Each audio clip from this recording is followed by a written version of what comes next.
Good morning students. इस video में हम लोग जीव विज्ञान क्लास 10 भारतीय भवन का अध्याय 5 नियंत्रण और समन्वय का अति लघुत्तरीय प्रश्न उत्तर करेंगे। नियंत्रण और समन्वय, कंट्रोल एंड कोऑर्डिनेशन। वर्ड से ही पता चल रहा है कि हमारे शरीर के अंदर जितने भी जैव प्रक्रियाएं होती है उसका नियंत्रण कहीं ना कहीं करने वाला कोई पार्ट्स हैं, कोई भाग हैं, चाहे वह रासायनिक हो या फिर फिजिकली हो। पौधे में मस्तिष्क, स्पाइनल कॉर्ड, तंत्रिका तंत्र अब्सेंट होते हैं। आपको बात समझनी है कि पौधे में तंत्रिका तंत्र नहीं होते हैं, जबकि जंतु में तंत्रिका तंत्र होता है। अतः जंतुओं में नियंत्रण और समन्वय, कंट्रोल एंड कोऑर्डिनेशन तंत्रिका तंत्र के द्वारा भी होगा, जबकि पौधे में तंत्रिका तंत्र अब्सेंट होने के कारण सिर्फ रासायनिक समन्वय होता है, रासायनिक नियंत्रण होता है। जबकि जंतुओं में रासायनिक नियंत्रण का अर्थ हो गया हार्मोन्स के द्वारा, और तंत्रिका तंत्र से समन्वय होती है जंतुओं में, जिसमें मस्तिष्क, स्पाइनल कॉर्ड भाग लेते हैं, और हार्मोन्स भी जो अंतःस्रावी ग्रंथियों द्वारा रिलीज होती है, जिसके कारण होता है। तो आइए हम लोग प्रश्न फर्स्ट करते हैं।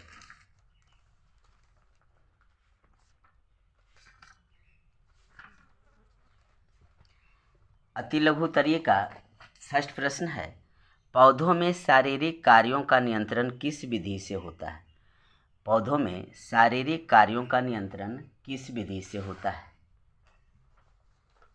पौधों में शारीरिक कार्यों का नियंत्रण रासायनिक विधि यानी रासायनिक नियंत्रण से हार्मोन्स के द्वारा होता है। हार्मोन्स के द्वारा होता है, क्योंकि मैंने अभी आपको बताया कि पौधों में तंत्रिका तंत्र नहीं होते हैं, जिसके कारण सिर्फ रासायनिक नियंत्रण ही होती है। प्रश्न संख्या सेकंड है, पौधों में हार्मोन्स की उत्पत्ति कहाँ होती है? पौधों में हार्मोन्स की उत्पत्ति कहाँ होती है? आंसर बनाइएगा। पौधों में हार्मोन्स की उत्पत्ति पादप के आंतरिक भागों में होती है। पौधों में हार्मोन्स की उत्पत्ति पौधे के आंतरिक भागों में होता है। प्रश्न संख्या 3 है, किन्हीं दो पादप वृद्धिवर्धक पदार्थों के नाम लिखें। यानी वृद्धिवर्धक हार्मोन्स का ही नाम लिखना है। दो पादप वृद्धिवर्धक हार्मोन्स का नाम लिखना है। आराम से आप लिख सकते हैं, ऑक्जिन तथा जिबरेलिन्स। पौधे के दो वृद्धिवर्धक हार्मोन्स हो गए, ऑक्जिन तथा जिबरेलिन्स। प्रश्न संख्या 4 है, एक पादप वृद्धिरोधक हार्मोन का नाम लिखें। एक पादप वृद्धिरोधक हार्मोन का नाम लिखें। एक पादप वृद्धिरोधक हार्मोन्स है एब्सिसिक एसिड। एब्सिसिक अम्ल ही पादप वृद्धि को रोकता है और पत्तियों को मुरझाने और विलेगन करने में सहायक है। क्वेश्चन नंबर 5 है, फल पकाने वाले हार्मोन का क्या नाम है? फल पकाने वाले हार्मोन का क्या नाम है? तो फल पकाने वाले हार्मोन का नाम है एथिलीन। फल पकाने वाले हार्मोन एथिलीन।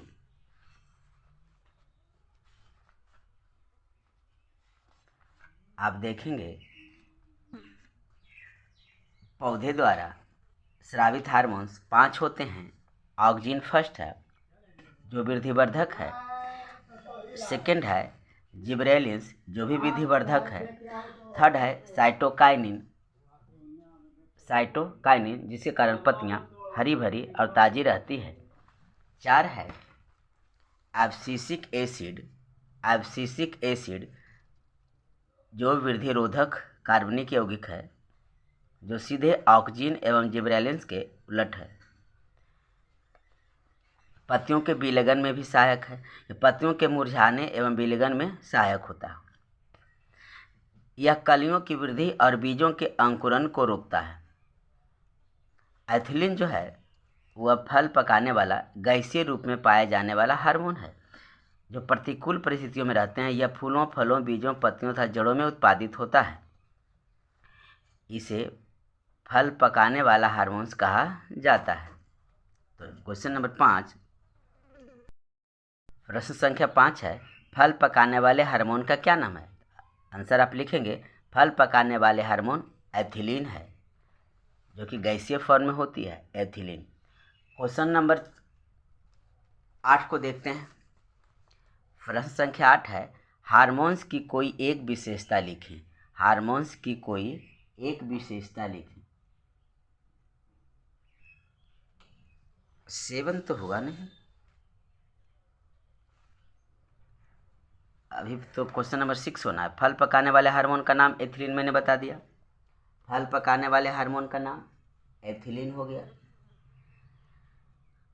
क्वेश्चन नंबर 6 है, पत्तियों के विलयन में किस कार्बनिक रसायन की मुख्य भूमिका रहती है? पत्तियों के विलयन में किस कार्बनिक रसायन की मुख्य भूमिका रहती है? इसका आंसर लिखेंगे, एब्सिसिक एसिड। पत्तियों के विलयन में एब्सिसिक एसिड हार्मोन्स अहम भूमिका निभाती है। प्रश्न संख्या 7 है, पादप हार्मोन क्या है? पादप हार्मोन क्या है? आंसर लिखेंगे, पौधों की जैविक क्रियाओं के बीच समन्वय स्थापित करने वाले रासायनिक पदार्थ को पादप हार्मोन कहते हैं। इसी को साइंटिफिक भाषा में, लैंग्वेज में फाइटो हार्मोन कहा जाता है। आप याद रखेंगे, कभी कभी एग्जाम में आ जाएगा, फाइटो हार्मोन्स से आप क्या समझते हैं? तो फाइटो हार्मोन को ही पादप हार्मोन कहा जाता है। फाइटो हार्मोन आपका साइंटिफिक लैंग्वेज में हो गई, पौधों की जैविक क्रियाओं के बीच समन्वय स्थापित करने वाले रासायनिक पदार्थ को ही फाइटो हार्मोन कहते हैं, अर्थात पादप हार्मोन कहा जाता है। इस प्रकार आप लिखेंगे कि पौधों में होने वाली जैविक क्रियाओं के बीच समन्वय स्थापित करने वाले रासायनिक पदार्थ को पादप हार्मोन कहते हैं। प्रश्न संख्या 8 देखते हैं, हार्मोन्स की कोई एक विशेषता लिखें। हार्मोन्स की कोई एक विशेषता लिखें। इसकी विशेषता मैंने प्रारंभ में ही बताया कि पौधे हो या जंतु हो, कोई भी जीव में जो जैविक क्रियाएं होती है उसका नियंत्रण हार्मोन्स के द्वारा होता है और समन्वय भी हार्मोन्स के द्वारा होता है। नियंत्रण और समन्वय दोनों में हार्मोन्स भाग लेते हैं। तो इसका आंसर आप इस प्रकार लिखेंगे, हार्मोन जीवों में विभिन्न रासायनिक क्रियाओं वृद्धि एवं विकास, प्रजनन आदि का नियंत्रण तथा समन्वय में सहायक है। इस प्रकार आप इसका एक सेंटेंस में आंसर लिख सकते हैं। क्वेश्चन नंबर 9 है, तंत्रिकीय तंत्र की संरचनात्मक एवं कार्यात्मक इकाई क्या है? तंत्रिकीय तंत्र की संरचनात्मक एवं कार्यात्मक इकाई क्या है? इसका आंसर बनाएंगे, तंत्रिकीय तंत्र की संरचनात्मक और कार्यात्मक इकाई न्यूरॉन है। न्यूरॉन है। एक वर्ड में आंसर देना होगा तो न्यूरॉन लिखेंगे, सेंटेंस बनाना होगा तो लिखेंगे, तंत्रिकीय तंत्र की संरचनात्मक और कार्यात्मक इकाई न्यूरॉन कहलाती है। प्रश्न संख्या अब हम लोग 10 देखते हैं। प्रश्न संख्या 10 है, मनुष्य के तंत्रिका तंत्र के 3 प्रमुख भागों के नाम लिखें। मनुष्य के तंत्रिका तंत्र के 3 प्रमुख भागों के नाम लिखें। मनुष्य के तंत्रिका तंत्र के 3 प्रमुख भाग निम्नलिखित हैं। तंत्रिका तंत्र के 3 प्रमुख भाग, मनुष्य के तंत्रिका तंत्र के 3 प्रमुख भाग निम्नलिखित हैं। मनुष्य के तंत्रिका तंत्र के 3 प्रमुख भाग हैं। केंद्रीय तंत्रिका तंत्र, फर्स्ट हो गई केंद्रीय तंत्रिका तंत्र, सेकंड है परिधीय तंत्रिका तंत्र और थर्ड है स्वायत्त तंत्रिका तंत्र। 3 प्रमुख भाग जो है उसे आप याद रखेंगे, केंद्रीय तंत्रिका तंत्र, परिधीय तंत्रिका तंत्र तथा स्वायत्त तंत्रिका तंत्र। केंद्रीय परिधि स्वायत्त, केंद्रीय परिधि स्वायत्त, केंद्रीय परिधि स्वायत्त, आप याद रखें। क्वेश्चन नंबर 10 कंप्लीट हुआ। प्रश्न संख्या 11 को देखते हैं। प्रश्न संख्या 11 कहता है, केंद्रीय तंत्रिका तंत्र के निर्माण की 2 प्रमुख रचनाएं कौन सी है? केंद्रीय तंत्रिका तंत्र के निर्माण की दो प्रमुख रचनाएं कौन सी है? आपने देखा क्वेश्चन नंबर 10 में कि तंत्रिका तंत्र के 3 प्रमुख भागों में पहला भाग था केंद्रीय तंत्रिका तंत्र। उसके निर्माण में कौन से 2 रचनाएं भाग लेती है, उसी का नाम हमें लिखना है। तो इसका 11 का आंसर आप बनाएंगे मस्तिष्क तथा स्पाइनल कॉर्ड। मस्तिष्क तथा spinal cord one word answer हो गया। जब सेंटेंस लिखना हो, बनाना हो, तो लिखिएगा केंद्रीय तंत्रिका तंत्र के निर्माण की 2 प्रमुख रचनाएं निम्नलिखित हैं, मस्तिष्क तथा स्पाइनल कॉर्ड। प्रश्न संख्या 12 को देखते हैं। प्रश्न संख्या 12 कहता है मस्तिष्क के चारों ओर स्थित पतली झिल्ली क्या कहलाती है? मस्तिष्क के चारों ओर स्थित पतली झिल्ली क्या कहलाती है? मस्तिष्क खोपड़ी जो है, यह स्कल जिसको कहते हैं, कि मस्तिष्क गुहा, अंदर वाला भाग गुहा जो खाली जगह हो गई, या इसे क्रेनियम भी कहा जाता है, कि अंदर सुरक्षित रहता है। यह चारों ओर से तंतुमय संयोजी ऊतक जिसको कहते हैं connective tissue, fibrous connective tissue, तंतुमय संयोजी ऊतक की एक झिल्ली से घिरा रहता है, जिसे मेनिनजीज कहते हैं। तो क्वेश्चन नंबर आपने देखा 12, क्वेश्चन 12 पूछ रहा था कि उस पतली झिल्ली का क्या नाम है जो मस्तिष्क के चारों ओर घेरी रहती है? तो क्या उसका आंसर लिखेंगे? मेनिनजीज। नेक्स्ट क्वेश्चन है 13। प्रश्न संख्या 13 कहता है अग्र मस्तिष्क के 2 मुख्य भागों के नाम लिखें। अग्र मस्तिष्क के 2 मुख्य भाग का नाम लिखना है। मानव मस्तिष्क का जो भार होता है लगभग 1.5 kg होता है, यानी 1.5 किलो का होता है। पूरे मस्तिष्क को 3 प्रमुख भागों में बांटा गया है, अग्र मस्तिष्क, मध्य मस्तिष्क और पश्च मस्तिष्क। फोर ब्रेन, मिड ब्रेन और हाइंड ब्रेन। अग्र मस्तिष्क, मध्य मस्तिष्क और पश्च मस्तिष्क। क्वेश्चन कहता है कि अग्र मस्तिष्क के 2 भागों को लिखें। तो अग्र मस्तिष्क का 2 भाग है प्रमुख, कौन कौन? नंबर 1 है सेरिब्रम, जिसे प्रमस्तिष्क कहते हैं। सेरिब्रम लिखिए या फिर प्रमस्तिष्क लिखिए। सेकेंड है डाइएनसेफलॉन। तो अग्र मस्तिष्क का 2 भाग हो गया, सेरिब्रम और डाइएनसेफलॉन। यही आप आंसर बनाएंगे, सेरिब्रम और डाइएनसेफलॉन। प्रश्न संख्या 13 का अग्र मस्तिष्क के 2 भाग सेरिब्रम तथा डाइएनसेफलॉन है। प्रश्न संख्या 14 देखते हैं। प्रश्न संख्या 14 कहता है मस्तिष्क में बुद्धि और चतुराई का केंद्र क्या है? मस्तिष्क में बुद्धि और चतुराई का केंद्र क्या है? सवाल है मस्तिष्क में बुद्धि और चतुराई का केंद्र क्या है? इसका आंसर हो जाएगा सेरिब्रम। सेरिब्रम ही मनुष्य में बुद्धि और चतुराई का केंद्र है। सेरिब्रम बुद्धि और चतुराई का केंद्र है। आंसर 1 वर्ड में दे सकते हैं, सेरिब्रम याद रखना है। बुद्धि और चतुराई का केंद्र कौन है? तो सेरिब्रम है। प्रश्न संख्या 15 है जंतुओं के शरीर में होने वाली विभिन्न क्रियाओं का रासायनिक नियंत्रण और समन्वय किसके द्वारा होता है? जंतुओं के शरीर में होने वाली विभिन्न क्रियाओं का रासायनिक नियंत्रण और समन्वय किसके द्वारा होता है? सवाल को पकड़िए। रासायनिक नियंत्रण है, 2 नियंत्रण। एक हो गई आपको जो रासायनिक नियंत्रण में हार्मोन भाग लेता है, और एक होगी तंत्रिका कोशिकाएं, तंत्रिका तंत्र, मस्तिष्क और स्पाइनल कॉर्ड भाग लेता है। तो यहाँ रासायनिक नियंत्रण है, इसका मतलब तंत्रिका को भूल जाइए, बिल्कुल भूल जाइए। तो प्रश्न संख्या 15 को आपने समझा, तो इसका आंसर लिखेंगे मस्तिष्क तथा हार्मोन। मस्तिष्क तथा हार्मोन, इस सारी रासायनिक जो अभिक्रियाएं का नियंत्रण और समन्वय होता है वो कहाँ से होता है? मस्तिष्क तथा हार्मोन। क्योंकि अगर हार्मोन रिलीज होगा, काम करेगा, तो हर हाल में वो मस्तिष्क को अलर्ट करेगा, और दिमाग ही, ब्रेन ही कोऑर्डिनेट करेगा। कोऑर्डिनेट करने का पूरा काम ब्रेन का है, और कंट्रोल करने का, कंट्रोल एंड कोऑर्डिनेशन। कंट्रोल में और दूसरे अंग भी, ऑर्गन भी भाग लेंगे, लेकिन कोऑर्डिनेशन में अदर ऑर्गन भी भाग लेंगे, पार्टिसिपेट होगा, लेकिन ब्रेन का कंट्रोल का काम करना ब्रेन और स्पाइनल कोड का भी हो जाता है। स्पाइनल कोड भी है सेकेंडरी में। प्रश्न संख्या नेक्स्ट देखते हैं 16 है, मनुष्य के शरीर में पाई जाने वाली 3 अंतःस्रावी ग्रंथियों के नाम लिखें। मात्र कोई 3 अंतःस्रावी ग्रंथि का नाम हमें लिख देना है, बहुत ही आसान। शायद याद भी होगा आपको, अगर लेक्चर पढ़े होंगे, बुक पढ़े होंगे तो। मनुष्य के शरीर में पाए जाने वाली 3 अंतःस्रावी ग्रंथि का नाम लिखना है।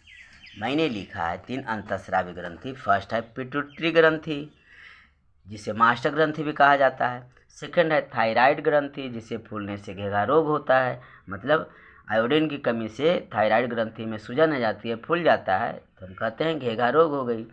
नेक्स्ट है पाराथायराइड ग्रंथि। तो पिट्यूटरी ग्लैंड, थायराइड ग्लैंड और पाराथायराइड ग्लैंड, ये 3 ग्लैंड हम लिख लेंगे जो कि अंतःस्रावी ग्रंथि है। प्रश्न संख्या 17 है कि एड्रीनल ग्रंथि के कार्टेक्स भाग से स्रावित होने वाले हार्मोन्स के नाम लिखें। सवाल को बढ़िया समझिए। एड्रीनल ग्रंथि के कार्टेक्स भाग से, कहीं और से नहीं, एड्रीनल ग्रंथि के कार्टेक्स भाग से स्रावित होने वाले ही हार्मोन्स का नाम लिखना है हमें। एड्रीनल ग्रंथि के कार्टेक्स भाग से स्रावित होने वाले हार्मोन्स का नाम। एड्रीनल ग्रंथि के कार्टेक्स द्वारा स्रावित हार्मोन 3 हैं। फर्स्ट है ग्लूकोकार्टी, तोड़ के पढ़, याद रहेगा,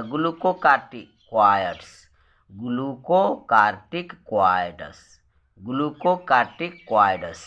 सेकेंड है मिनरलोकार्टिकॉइड्स, मिनरलोकार्टिक याद रखिए, ग्लूकोकार्टिक याद रखिए, ग्लूकोकार्टिक एंड मिनरलोकार्टिक। क्वाइड्स आप जोड़ दीजिए, ग्लूकोकार्टिक और मिनरलोकार्टी,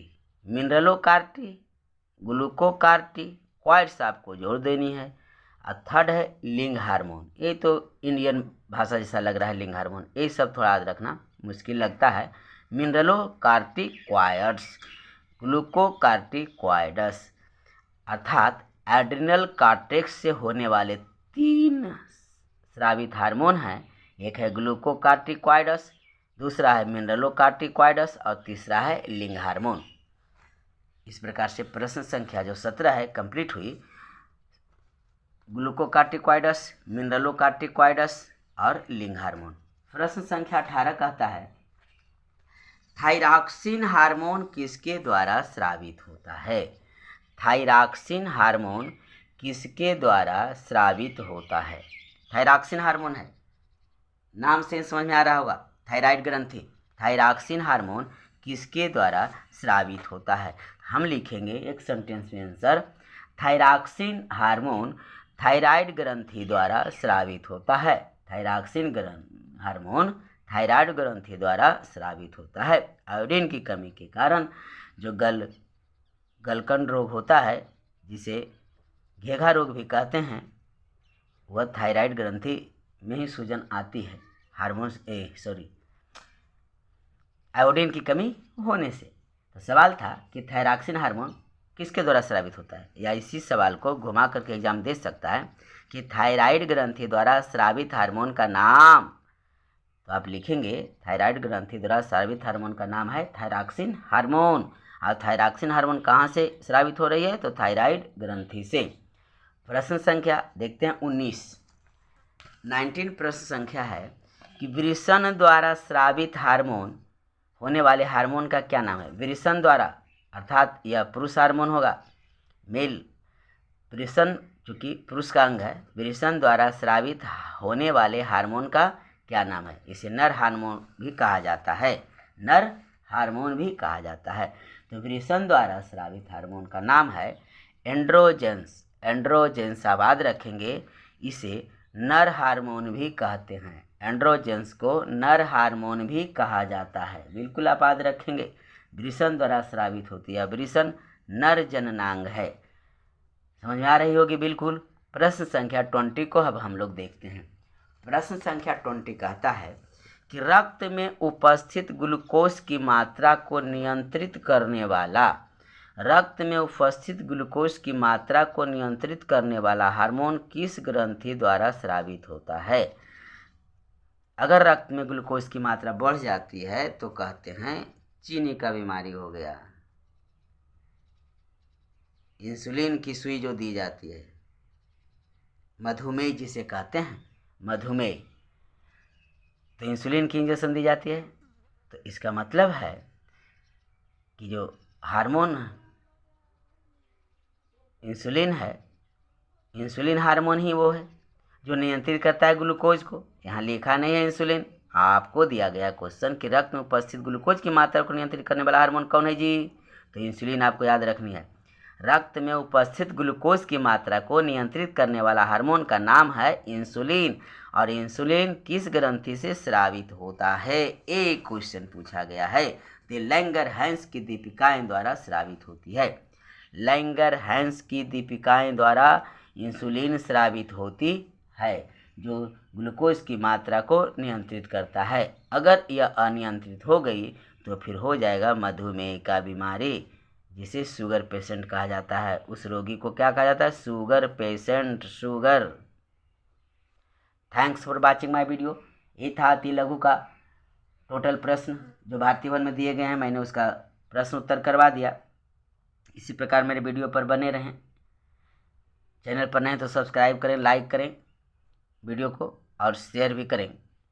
मिलते हैं नेक्स्ट वीडियो में।